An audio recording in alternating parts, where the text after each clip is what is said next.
निरंकार है बाबा मेरा जिसके सर बहती गंगा है।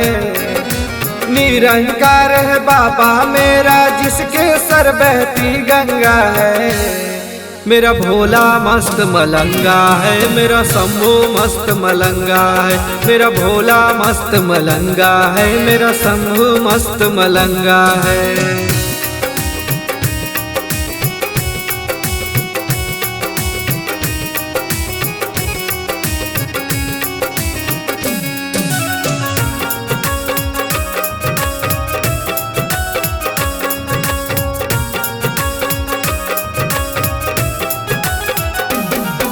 रहता है पर्वत पर बनकर ये कैलाशी, कहते हैं जिसको हम शिव शंभू अविनाशी।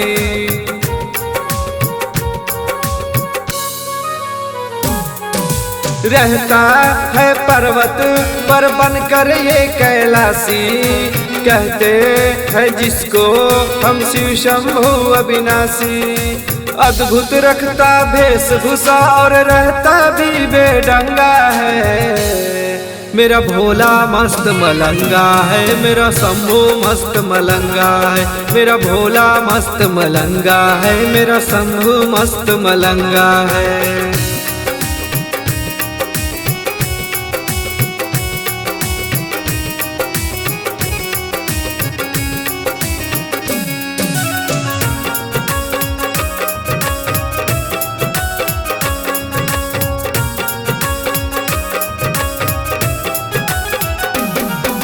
मेरा महादेव कन कन में रहता है, अपने भक्तों के रग रग में बहता है।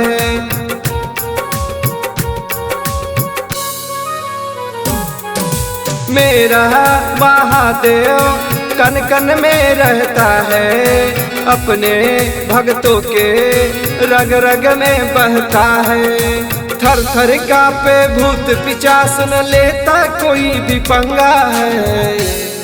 मेरा भोला मस्त मलंगा है, मेरा शंभू मस्त मलंगा है। मेरा भोला मस्त मलंगा है, मेरा शंभू मस्त मलंगा है।